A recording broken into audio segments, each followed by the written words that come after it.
இந்த 2026ல கோபி சுதாகர் மாதிரி யார் மக்களோட மனசை கவர போறாங்க? அதாவது மாதா பிதா குரு தெய்வம் இது எல்லாருக்கும் தெரிஞ்ச விஷயம்.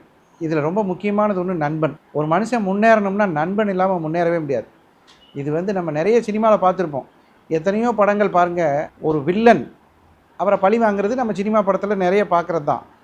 ஆனால் ஒரு நண்பனையே, நம்ம சூப்பர் ஸ்டார் நடித்த ஒரு படம், அருமையான படம், அண்ணாமலை படம். நண்பனே அங்கே எதிரியாக இருப்பார். கடைசியில் அவரை ஜெயிச்சு நண்பன் தோக்குறத அவரால் தாங்கிக்க முடியாது. வேணாம், இந்த வீட்டை கொடுத்துரு அப்படின்ட்டுவார். அது நண்பனுக்கு மட்டும்தான் அந்த மனசு வரும். அது மாதிரி நண்பன் அப்படிங்கிறவன் ஒருத்தன் வாழ்க்கையில் கிடைச்சாச்சுன்னா உன்னோட வெற்றி தீர்மானிச்சாச்சுன்னு அர்த்தம். கல்யாணமாகாதவன் இருக்கலாம், ஆனால் நண்பன் இல்லாதவன் இந்த உலகத்தில் இருக்கவே முடியாது. சார் எனக்கு நண்பனே இல்லை சார், நான் வாழ்நாளிலிருந்து கடைசி வரைக்கும் நண்பன் இல்லாமல் வாழ்ந்தேன் அப்படின்னு வாய்ப்பே இல்லை.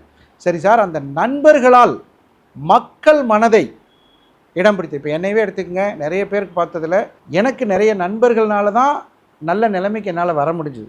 அந்த வகையில் மக்கள் மனசில் இடம் பிடிக்கிறதுக்கு உனக்கு நண்பனுடைய உதவி தேவை. அந்த மாதிரி ராசி எத்தனை ராசி அப்படின்னு பார்க்கும்போது ஒரு 3 ராசி இருக்குது. முதல்ல நண்பன் அப்படின்னாலே கன்னி ராசி. இந்த கன்னி ராசி என்னன்னு கேட்டிங்கன்னா, 7ஆம் அதிபதி தான் நண்பன், அந்த குரு. இப்போ 11ஆம் இடத்துல 2026 வருது. யாராவது உங்களோட நண்பனோட சண்டை போட்டிருந்தீங்கன்னா சமாதானம் ஆயிருங்க. அவனால் கிடைக்க போகும் மிகப்பெரிய நன்மைகள் மிகச்சிறப்பாக இருக்கும்.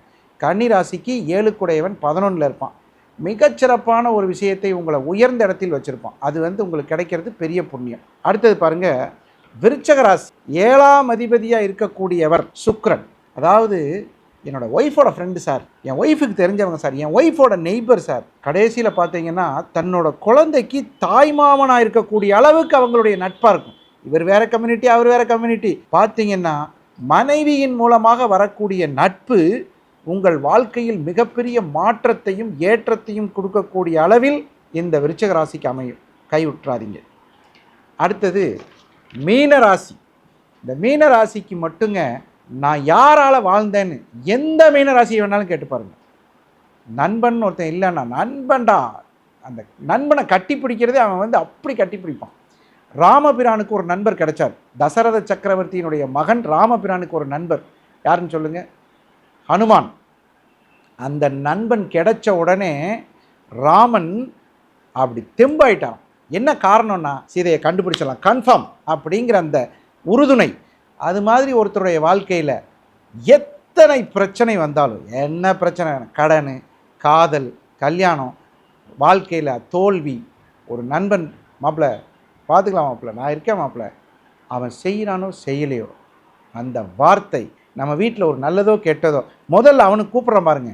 அந்த ஃபோன் நம்பர் இருக்கிற வரைக்கும் 24 மணி நேரத்தில் ஒரு ஃபோன் நம்பருக்கு கூப்பிட்டு மாப்பிள்ளை கிளம்பி வா அப்படின்னு கேள்வி கேட்காம வரணும். அந்த நண்பன் கிடைத்து விட்டால் இந்த 3 ராசிகளும் 2026 அந்த நட்பு கண்டிப்பாக கிடைக்கும். அதை காப்பாற்றிக்கங்க.